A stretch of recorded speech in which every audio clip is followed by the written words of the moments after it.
इस दृश्य से तू अन्य है, अक्षुब्ध है चिन्मात्र है, सुख सिंधु पूर्ण अनन्य है, गुरुओं से है रहित, मरता नहीं तो है अमर, ऐसी किया कर भावना, निर्भय सदा सुख तेरे करे।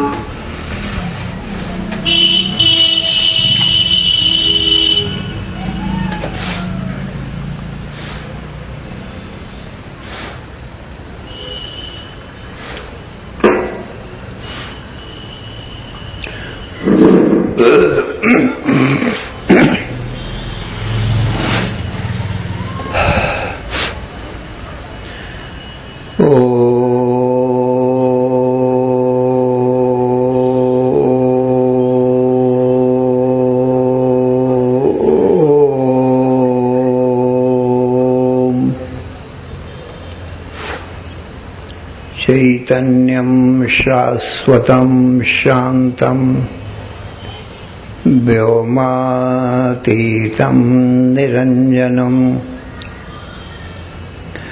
नादबिन्दुकलातीतं तस्मै श्रीगुरवे नमः। सर्वश्रुतिशिरोरत्नं विराजितपदाम्बुजं वेदान्ताम्बुजमार्तण्डं तस्मै श्रीगुरवे नमः। अज्ञानतिमिरान्धस्य ज्ञानाञ्जनशलाकया चक्षुः उन्मीलितं येन तस्मै श्रीगुरवे नमः। अखण्डानन्दबोधाय शिष्यसन्तापहारिणे सच्चिदानन्दरूपाय रामाय गुरवे नमः। अखण्डमण्डलाकारं व्याप्तं येन चराचरं तत्पदं दर्शितं येन तस्मै श्रीगुरवे नमः। गुरुर्ब्रह्मा गुरुर्विष्णु गुरुर्देवो महेश्वरः, गुरुः साक्षात् परं ब्रह्म तस्मै श्रीगुरवे नमः। न गुरोः अधिकं तत्त्वं न गुरोः अधिकं परं, गुरोः परतरं नास्ति तस्मात् सम्पूज्यते गुरोः। ध्यानमूलं गुरोर्मूर्तिः, पूजामूलं गुरोपदं, मन्त्रमूलं गुरोर्वाक्यं, मोक्षमूलं गुरोः कृपा। ओम नमो ब्रह्मादिभ्यो ब्रह्मविद्या संप्रदायकर्तृभ्यो वंश ऋषिभ्यो महद्भ्यो नमो गुरुभ्यः। सर्वोपप्लवरहितः प्रज्ञानघनः प्रत्यगर्थो ब्रह्मैवाहमस्मि।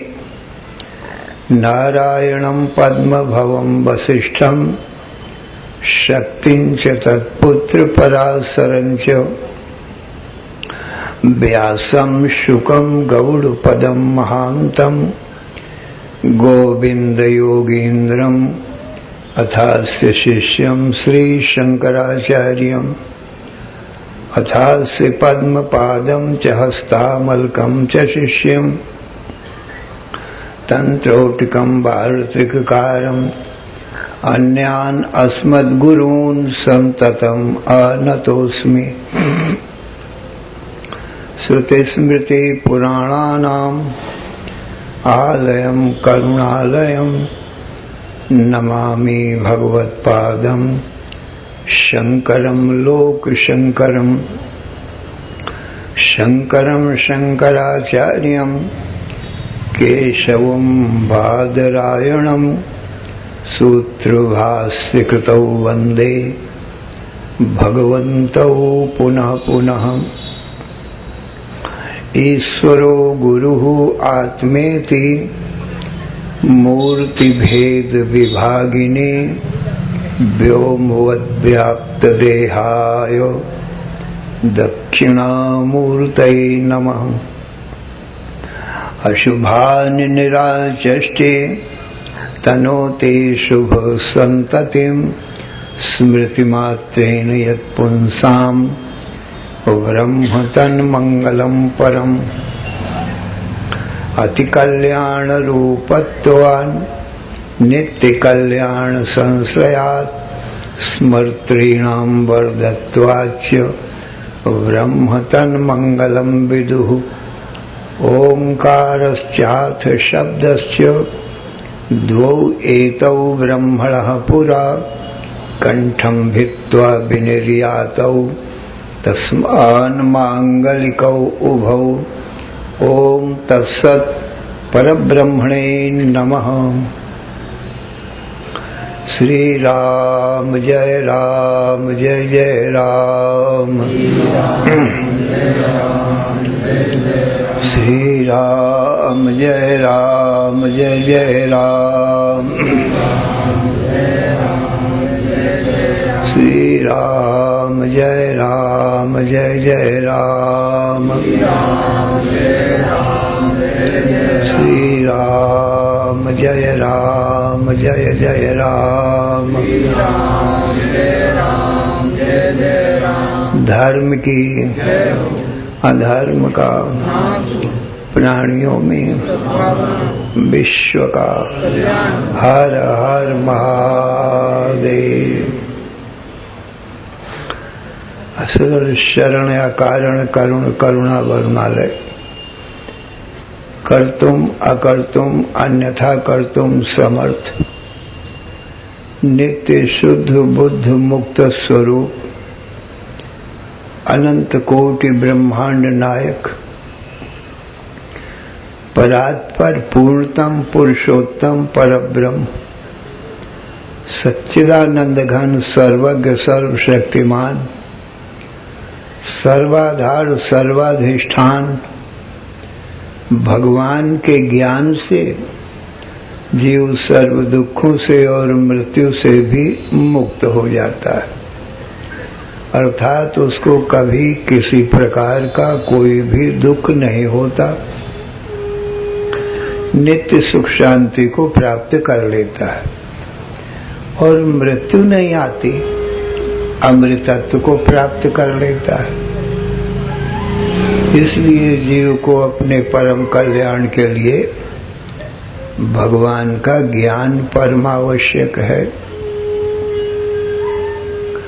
तो भगवान के ज्ञान का साधन भगवान की वाणी वेद है और वेद का अर्थ बताने वाले गुरु हैं। तो सज्जनों, सर्वज्ञ सर्वशक्तिमान भगवान श्री रामचंद्र जी से एक बार हनुमान जी ने प्रार्थना किया, हे भगवान, त्वद्रूपं ज्ञातुमिच्छामि तत्त्वतः राम मुक्तये अनायासेन येनाहं मुच्येयं बन्धनात् कृपया वद मे रामो येन मुक्तो भवाम्यहम्। हे राम, शास्त्रों में मैं आपके दो रूप सुनता हूँ, सगुण साकार और निर्गुण निराकार। तो सगुण साकार की तो मैं सेवा करता हूँ, नित्य प्रतिदर्शन करता हूँ, पर आपके निर्गुण निराकार स्वरूप को मैं नहीं जानता हूं, और ये सुनता हूं कि आपके निर्गुण निराकार स्वरूप के ज्ञान मात्र से जीव सर्व दुखों से और मृत्यु से भी छूट जाता है। कभी किसी प्रकार का कोई दुख नहीं होता उसको, नित्य सुख शांति को प्राप्त कर लेता और मृत्यु नहीं आती, अमर हो जाता है। इसलिए हे भगवान, जीव मात्र मृत्यु नहीं चाहता और दुख नहीं चाहता, तो ये संसार भर के सभी जीवों का प्रश्न है प्रभु। इसलिए आप अपना वह निर्गुण निराकार रूप बताओ, जिससे जन्म मृत्यु रूप संसार बंधन से सहज ही मैं पार हो जाऊं। तो वाम भाग में विराजमान सीता जी से भगवान राम ने कहा, हे सीते, ये हनुमान जी हमारे और तुम्हारे भी परम भक्त हैं, और भक्त ही मेरे निर्गुण निराकार स्वरूप के जानने का अधिकारी होता है। इसलिए हनुमान जी अधिकारी हैं, इनको मेरे निर्गुण निराकार स्वरूप का ज्ञान कराओ। तो बहुत अच्छा कह करके सीता जी बोली। ये प्रसंग अध्यात्म रामायण प्रथम सर्ग और राम हृदय के नाम से विख्यात है। तो सीता जी बोली, हे हनुमान, रामं विद्धि परम ब्रह्मो सच्चिदानंदमद्वयम् सर्वोपाधि विनिर्मुक्तम् सत्तामात्रम् अगोचरम् आनंदं निर्मलं शांतं निर्विकारं निरंजनम् सर्वव्यापिनिमात्मानं स्वप्रकाशम् अकल्मषम्। हे हनुमान, राम का निर्गुण निराकार स्वरूप परब्रह्म है, अर्थात सच्चिदानंद घन एक अद्वितीय है और संपूर्ण उपाधियों से रहित है। ये सारा संसार नाम रूप वाला है, इन नाम रूप उपाधियों से राम परे, सब नाम रूप के भीतर भी है और बाहर भी परिपूर्ण है, परंतु असंग है। सच्चिदानंद सिंधु सर्वोपाधि विनिर्मुक्तम, शांत महासागर के समान शांत है, माया से परे है और जन्म मरण रूप बंधन से रहित है। जन्म मरण जो विकार है, जायते अस्ति वर्धते विपरिणमते अपक्षीयते विनश्यति, ये शरीर के धर्म है। राम के निर्गुण निराकार स्वरूप का न तो जन्म होता है, न मरण होता है, न वृद्धि होती है, न क्षय होता है, सर्व विकार विवर्जित और सर्वत्र व्यापक है और सभी जीवों की आत्मा है, माने जीवों का अपना स्वरूप है। इसलिए जीवात्मा परमात्मा का ही स्वरूप है। परमात्मा राम ही जीवात्मा के रूप में सब शरीरों में बैठ के सबकी आंखों से देख रहा है, इसलिए देखने वाले राम ही हैं। जग पेखन तुम देखन हारे, विधि हरि शंभु नचावन हारे। जगत दृश्य है, देखने वाले राम है। जगत प्रकाश से प्रकाशक रामू, मायाधीश ज्ञान गुण धामू। जगत प्रकाश से है, माने दृश्य है, और इसके प्रकाशक राम है, माने दृष्टा है। तो सबकी आत्मा, सबके स्वरूप है राम। और ये स्त्री पुरुष आदि जो शरीर है, ये निर्गुण निराकार राम ब्रह्म का स्वरूप नहीं है, न जीवात्मा का स्वरूप है। जीवात्मा तो राम का अंश होने से राम का ही स्वरूप है। हे हनुमान, अब प्रसंग से मेरा भी स्वरूप सुनो। माम विद्धि मूल प्रकृतिम सर्गस्थित्यंतकारिणी तस्य सन्निधि मात्रेण सृजामीदो मतंद्रिता। हे हनुमान, मुझे तुम मूल प्रकृति जानो और मेरा कार्य क्या है। जगत की उत्पत्ति, पालन, संहार करना मेरा काम है। माम विद्धि मूल प्रकृति सर्गस्थित्यंत कारिणी। परंतु मेरा और राम का कभी संबंध नहीं होता है। राम कभी मुझसे मिलते नहीं और मैं भी राम को छू सकती नहीं। राम का जो निर्गुण निराकार स्वरूप है वो मुझ माया से और मुझ माया के गुण, सत्वगुण, रजोगुण, तमोगुण से और देह, इंद्री, मन, बुद्धि, प्राणों से परे है। माया गुण गोपार, माया से, गुणों से और गो माने इंद्रियों से परे असंग है। कभी छूता नहीं माया को।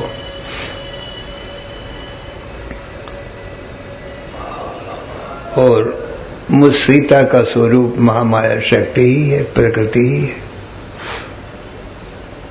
परंतु मेरा और राम का कभी संबंध नहीं होता। तो हनुमान जी ने कहा, हे मातेश्वरी, आप पत्नी हैं, राम पति हैं। पति पत्नी का संबंध ही नहीं हो तो संसार रूपी पुत्र तुम कैसे उत्पन्न करती हो। ये सारा संसार तुम्हारा पुत्र है। तुम माता हो, जननी हो, तो जगत जननी हो तुम, तो जगत की उत्पत्ति बिना पति के संबंध के कैसे करती हो। ये तो बड़े आश्चर्य की बात है। लोक व्यवहार में तो देखने में आता है कि पुरुष अकेले संतान उत्पन्न नहीं करता है। पुरुष को संतान उत्पन्न करना हो तो किसी पत्नी को स्वीकार करना ही पड़ता है। इसी प्रकार से ब्रह्मचारिणी जो स्त्री है वो भी पुत्र उत्पन्न नहीं कर सकती है।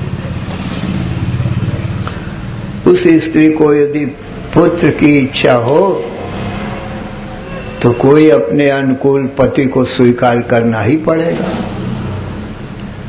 फिर पति और पत्नी दोनों मिल करके संतान की उत्पत्ति, पुत्र की उत्पत्ति कर सकते। अकेले अकेले नहीं कर सकते। इसी प्रकार से शुद्ध सच्चिदानंद घन ब्रह्म जो है वो तो ब्रह्मचारी पुरुष के समान है।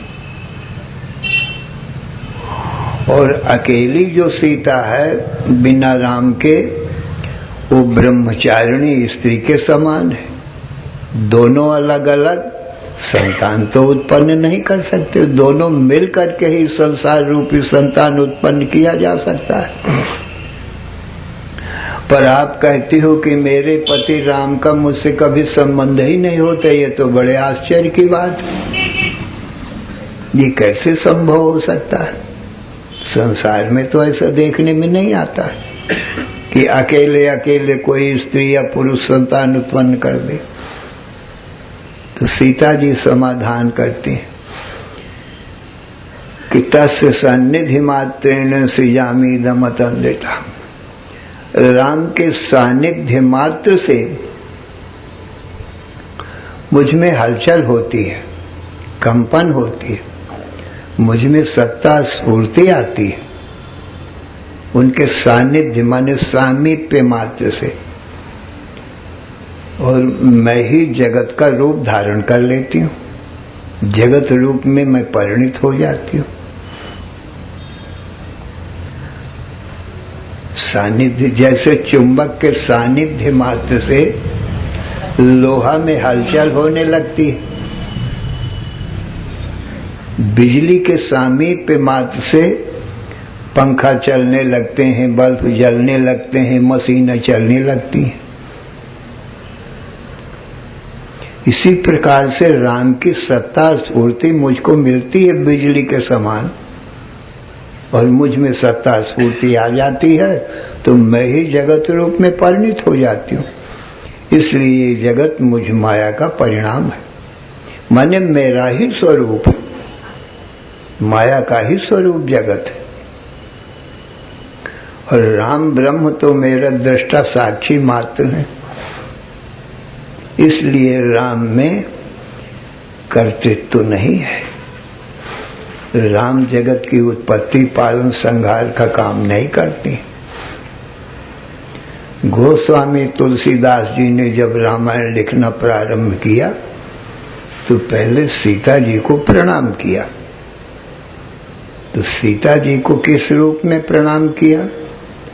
उद्भव स्थित संहारो कारिणीम क्लेशहारिणीम सर्वश्रेयस्करीं सीताम नतोहम राम बल्लभाम।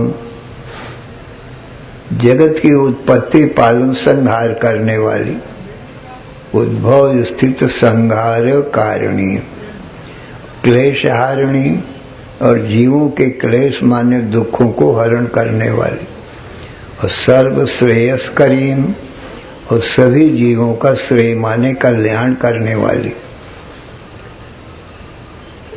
सीता, ऐसी सीता और राम को अत्यंत प्यारी है। उन सीता जी को मैं बारंबार नमन करता हूं। इस प्रकार से सीता जी को नमस्कार तुलसीदास जी ने किया है। और फिर आगे रामायण में लिखते हैं, श्रुति सेतु पालक राम तुम जगदीश, माया जानकी जो सृजति पालति संघरति रुख पाए कृपा निधान की। हे राम, तुम तो जगत के ईश्वर परमेश्वर हो, और सीता जी ये जगत जननी है, ये जगत की उत्पत्ति पालन संहार का काम करती है। इसलिए सारा जगत सीता का रूप है, और सब जगत में माने सब शरीरों के भीतर जो जीवात्मा है वो राम का रूप है। ये राम ब्रह्म का अंश है जीवात्मा इन शरीरों के भीतर, जो सब में बैठ के सबकी आंखों से देख रहा है, वही जीवात्मा है, वो राम का अंश है। तो राम का अंश होने से जीवात्मा राम का रूप है, और ये शरीर सीता का अंश होने से ये सीता का रूप है। तो जीवात्मा और ये शरीर, ये दो ही चीजें तो संसार में आई हैं। शरीर सीता का अंश होने से सीता हो गया, और जीवात्मा जो है इनमें बैठ के देखने वाला, वो राम का अंश होने से राम रूप हो गया। तो सीता राम से भिन्न तो तीसरा कोई देखने में आता नहीं। इसलिए लिखते हैं तुलसीदास जी कि सिया राम मैं सब जग जानी, करऊं प्रणाम जोरि जुग पाणी। सारे जगत को मैं सीता और राम का स्वरूप जानकर और दोनों हाथ जोड़ करके और प्रणाम करता हूं। माने सब सारे संसार के शरीर सीता का रूप हो गए, और जो जीवात्मा है वो राम का रूप हो गया, राम का अंश होने से। जो जिसका अंश होता है वो उसी का रूप हुआ करता है। तो राम का अंश होने से जीवात्मा का तो जन्म होता नहीं है। जब जीवात्मा का जन्म नहीं होता है तो उसका कोई माता नहीं हो सकता। माता तो जननी है, शरीर की जननी है, और जीवात्मा शरीर है नहीं। इसलिए सीता जगत जननी है, जीव की जननी नहीं है। क्योंकि जीवात्मा तो न जायते म्रियते वा कदाचिन नायं भूत्वा भविता वा न भूयः अजो नित्यः शाश्वतोऽयं पुराणो न हन्यते हन्यमाने शरीरे। हे अर्जुन, ये जो जीवात्मा है वो मेरा ही स्वरूप है, मेरा अंश है। ममैवांशो जीवलोके जीवभूता सनातना। तो मेरा अंश होने से ये सनातन मेरा अंश है। सनातन माने सदा से है, जिसका न जन्म होता है न मरण होता है। तो जब जन्म ही नहीं होगा तो मरण कैसे होगा? इसलिए जीवात्मा मेरा अंश है, मेरा अंश होने से मेरा ही रूप है। और ये सब शरीर, ये सब माया के अंश हैं, प्रकृति के अंश हैं, इसलिए प्रकृति का रूप। इस प्रकार से जगत जननी माने शरीरों की जननी संसार है। शरीरों के समूह को संसार कहते हैं। तो शरीरों की माता सीता है, ये शरीर सीता का रूप। और इसमें जो जीवात्मा है उसका तो जन्म होता नहीं, इसलिए जीवात्मा की जननी नहीं है सीता जी। वो राम का अंश है जीवात्मा, इसलिए राम का रूप। ये नियम है, जो जिसका अंश होता है न सज्जनों, वो उसी का रूप हुआ करता है।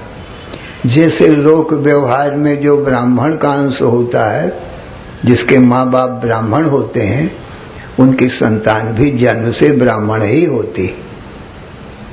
और जिसके माता पिता क्षत्रिय होते हैं तो जन्म से ही उनकी संतान क्षत्रिय कहलाती। और जिसके माता पिता वैश्य होते हैं उनकी संतान भी वैश्य होती है। और जिसके माता शूद्र होते हैं माता पिता, उनके पुत्र भी शूद्र ही होते हैं। यही देखने में आता है मनुष्यों में, और पशु पक्षियों में भी यही देखने में आता है। जैसे गाय भैंस बकरी की जो संतान होंगी उनके अंश होंगे, तो गाय के अंश होंगे तो वो गाय ही होंगे, भैंस के जो अंश होंगे वो भैंस ही होंगे जन्म से, और जो बकरी की संतान होगी वो बकरी ही होगी जन्म से। इसी प्रकार से वन में रहने वाले कुछ पशु होते हैं, सिंह व्याघ्र आदि। दो प्रकार के पशु होते हैं, एक तो बस्ती में रहने वाले, एक वन में रहने वाले। तो जो गाय भैंस बकरी हैं ये बस्ती में रहते हैं और मनुष्य इनका पालन पोषण करते हैं। और ये मनुष्यों को दूध दही मक्खन मलाई घी देते हैं और घास भूसा खाते हैं। ये शाकाहारी होते हैं, ये मांस नहीं खाते कभी, गाय भैंस बकरी। और दूसरे पशु वन में रहते हैं, वो बस्ती में नहीं रहते हैं, वो मांसाहारी होते हैं, वो घास भूसा नहीं खा सकते कभी, चाहे कितने भी उपवास पड़ जाए वो घास भूसा नहीं खाएंगे, मांस ही खाएंगे। जंगल में शिकार करते हैं, मांस खाते हैं। उनकी संतान जो होगी वो जन्म से सिंह व्याघ्र ही होगी। यही नियम देखने में आता है पशुओं में। पक्षियों में भी यही देखने में आता है। काक कोयल कबूतर चातक चकोर हंस, ये जो पक्षी हैं, काक की संतान जो पैदा होगी वो जन्म से काक ही होगी, कोयल की संतान को कोकिल ही होगी, कबूतर की संतान कबूतर होगी, ऐसे ही चातक चकोर की संतान भी चातक चकोर ही होगी। सबकी जो माता पिता होते हैं संतान उसी का रूप होती है। हंस की संतान हंस ही होती। तो यही नियम सज्जनों वृक्षों में भी देखने में आता है। आम अमरूद अनार आंवला की संतान जो होगी माने पौधे होंगे, तो आम के पौधे तो आम ही होंगे, दूसरी जाति के नहीं होंगे। अमरूद के पौधे होंगे तो वो अमरूद ही होंगे, आंवला के आंवला ही होंगे, अनार के अनार ही होंगे। यही देखने में आता है सज्जनों। जो जिसके अंश होंगे वो उसी का। कांटे वाले बंबूल, बेर बंबूल हैं, उनके जो पौधे होंगे वो जन्म से कांटे वाले ही बंबूल ही पैदा होंगे। ये वृक्षों में देखने वाले। ऐसे ही कोई माटी की संतान बनावे, माने माटी के राजा रानी, हाथी घोड़ा रथ पालकी बनावे, तो माटी ही होंगे। माटी के राजा रानी भी माटी ही होंगे। इसी प्रकार से खाड़ के संतान, खाड़ के खिलौने बनाते हैं ना लोग, बच्चे लोग खाड़ के खिलौने खेल लेते हैं और खाते हैं उनको। तो खाड़ के खिलौने तो वो खाड़ ही होते हैं, इसलिए वो खाए जा सकते हैं। खाली नाम रूप ही तो बदल दिया है ना खाड़ का। तो खाड़ के जितने भी रानी राजा हाथी घोड़े तोता कोयल कबूतर जो खिलौने बनाए जाएंगे वो खाड़ ही होंगे। काष्ठ के खिलौने जो बनाए जाएंगे वो लकड़ी के, वो लकड़ी ही होंगे। तो संसार में यही देखने में आता है, जो जिसका अंश होता है वो उसी का रूप हुआ करता है। इसी प्रकार से सीता का अंश सारा संसार है, इसलिए सब सीता का रूप है। और सब शरीरों के भीतर बैठ के जो देखने वाला है वो राम का अंश है, वो राम रूप है। इसलिए सिया राम मैं सब जग जानी, करऊं प्रणाम जोरी जुग पाणी। तो दो सीताराम से भिन्न तो तीसरा फिर कोई नहीं हुआ। जितना दृश्य संसार है वो सीता हो गया, सब में बैठ के देखने वाला राम हो गया। अब तीसरा कोई है नहीं, दो ही हैं, सीता और राम। ये हमारा शरीर सीता है और हम देखने वाले इसमें राम का अंश होने से राम रूप। ईश्वर अंश जीव अविनाशी, चेतन अमल सहज सुख राशि। ईश्वर का अंश होने से जीव भी अविनाशी है, माने जन्म मरण नहीं होता। चेतन है माने ज्ञान स्वरूप। अमल माने निर्मल है। सहज सुख राशि, स्वभाव से ही सुख राशि है। तो ये राम का अंश है, ईश्वर का अंश है जीव, इसलिए ईश्वर राम का ईश्वर। तो सीता जी ने बताया हनुमान जी से कि जगत की उत्पत्ति पालन संहार मैं करती हूं, राम कुछ नहीं करते। राम तो दृष्टा साक्षी रूप के रूप में ही रहते हैं, सबके भीतर बैठ करके जीवात्मा के रूप में देखते हैं और सबके बाहर, सब शरीरों के बाहर भी परमात्मा रूप से सबके साक्षी दृष्टा रहते हैं। ये राम का स्वरूप है, भीतर बाहर राम परिपूर्ण है। और जगत का उत्पत्ति पालन संहार की लीला, ये खेल मैं ही करती हूँ, माया का खेल है। क्षण मात्र में मैं जगत को उत्पन्न करती हूँ। इसी प्रकार से परंतु राम की सत्ता स्फूर्ति पा करके अकेली तो मैं जड़ हूं, मैं कुछ नहीं कर सकती उनकी सत्ता स्फूर्ति बिना। वही जैसे काठ की पुतली को जो हिलाने वाला होता है वही हिलाता है, काठ की पुतली कुछ नहीं कर सकती है। उमा दारु योसित की नाई, सब ही नचावत राम गोसाई। हे उमा, जैसे काठ की पुतली जो है वो नचाने वाला नचाता है, ऐसे ही ये सब काठ की पुतली के समान सारा संसार है। इसको नचाने वाले राम चेतन है ना, वही नचाते हैं। बिजली ही पंखों को नचाती है, पंखे अपने आप नहीं नाच सकते। तो राम चेतन है तो सत्ता स्फूर्ति देते हैं प्रकृति को। इस प्रकार से मैं जगत की उत्पत्ति भी करती हूँ, पालन भी करती हूँ, संहार भी करती हूँ। चाहे ईश्वर के शरीर हो, चाहे जीव के शरीर हो, इनकी उत्पत्ति तो मैं ही करूंगी, पालन मैं करूंगी, संहार भी मैं ही करूंगी। तो राम तो दृष्टा साक्षी रूप में रहेंगे।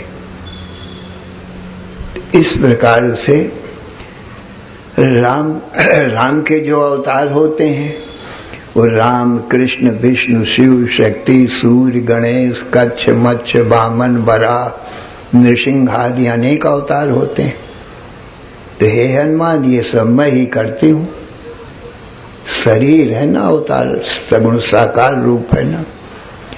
और जीव के शरीर, स्त्री, पुरुष, मनुष्य, पशु, पक्षी, वृक्ष, पर्वत, सूर्य, चंद्र, ये सब जीव के शरीर।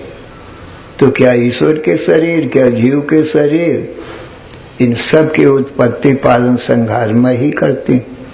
राम तो मुझको सत्ता स्फूर्ति देते हैं और दृष्टा साक्षी मात्र रहते हैं। इसलिए राम नहीं कुछ करते। रामो न गच्छति न तिष्ठति नानुशोचो त्याकांक्षति त्यजति नो न करोति किंचित् आनंदमूर्ति रचला परिणामहीनो माया गुणाननुगतो हि तथा विभाति।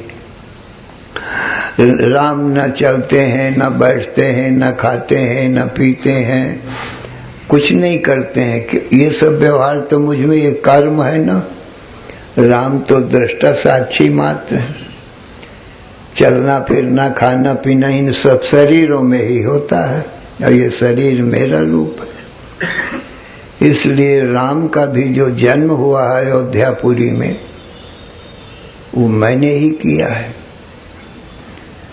और फिर व्यास, वशिष्ठ आदि जितने ऋषि हैं, इनका सबका जन्म मैंने किया है। दशरथ आदिकों का इनका सबका जन्म। आकाश, वायु, अग्नि, जल और पृथ्वी का जन्म मुझसे ही हुआ। पृथ्वी में रहने वाले दशरथ आदि जितने राजा हैं, इनका सबका जन्म मैंने ही किया। जनक आदि हैं, इनका सबका जन्म मैंने ही दिया है। तो राम का दशरथ के घर में जन्म लेना और फिर गुरु वशिष्ठ से विद्या अध्ययन करना, ये सब खेल गुरु वशिष्ठ का जन्म मेरे से हुआ है। और ये वेद भी मेरा ही रूप है। वेद, शास्त्र, पुराण, रामायण मैं ही हूं। ये सब मेरा स्वरूप है। राम की वाणी वेद है ना, तो वाणी तो मेरा ही स्वरूप है। तो राम का अयोध्यापुरी में जन्म होना, फिर विश्वामित्र की यज्ञ में जाना, फिर जनकपुरी जाना, मेरे साथ में पाणी ग्रहण करना, तो वो राम का जो शरीर है वो मेरा ही रूप है और मेरा शरीर भी मेरा ही रूप है, मुझे माया का ही है। फिर विवाह करके अयोध्यापुरी में आना और कुछ दिन अयोध्या में रह करके फिर वनवास होना, 14 वर्ष के लिए बन जाना। तो वन भी तो मैंने ही उत्पन्न किया है, अयोध्यापुरी भी मैंने उत्पन्न किया है। ये सब खेल नाटक तो मेरा ही है। फिर पर्णकुटी छा करके पंचवटी में कुछ दिन रहना और वहां रावण की बहन शूर्पणखा का आना। रावण को भी मैंने ही उत्पन्न किया, शूर्पणखा मैंने उत्पन्न किया है, वो भी मेरा ही रूप है। माया मृग, वो मेरा ही रूप है। फिर मैं माया हूं ना, फिर माया सीता का हरण होना, माया भी छाया ही है। एक छाया सीता का रावण के द्वारा हरण होना, फिर राम का मुझ छाया माया सीता का पता लगाना, खोज करना और मेरे विरह में व्याकुल होना, और अज्ञानियों के समान वन वन में पेड़ों से, पत्तों से, लताओं से पूछना, ये सब तो खेल मेरा है। नहीं तो राम तो आनंद सिंधु है, उनको दुख कैसे हो सकता है? जिसका जो स्वरूप होता है, वो स्वभाव होता है, वो त्याग तो नहीं कर सकता है। तो राम का तो स्वभाव सिद्ध स्वरूप आनंद है, दुख कहां से आएगा? ये दुख के लीला तो मैं ही कर रही हूं। और अज्ञान, राम तो अनंत अखंड ज्ञान स्वरूप है, उनको तो सर्वज्ञ होने से सबका ज्ञान हमेशा ही रहता है। उनको अज्ञानता कैसे होगी कि सीता को कौन ले गया, कहां है? तो ये अज्ञान लीला भी मेरी ही की हुई है। फिर हनुमान जी तुमसे भेंट होना, फिर सुग्रीव से भेंट होना, बाली का निधन करना, ये सब खेल तो मैंने ही किया है। बाली का रूप तुम्हारा रूप, सुग्रीव का रूप ये तो मेरा ही रूप है, सारा संसार मेरा ही रूप है माया का। गो गोचर जहाँ लग मन जाई, सो सब माया जानो भाई। राम ने भी यही लक्ष्मण को यही उपदेश दिया कि जहां तक मन बुद्धि जाए सब माया ही जानना। फिर रावण का लंका जाकर के राम रावण का युद्ध होना, और सेना सहित सपरिवार रावण को मार करके और पुष्पक विमान में बैठ करके मेरे सहित राम का अयोध्यापुरी में आना। अब इस समय अयोध्यापुरी में बैठे हुए हो, तो ये जो भी देख रहे हो अयोध्यापुरी, और राम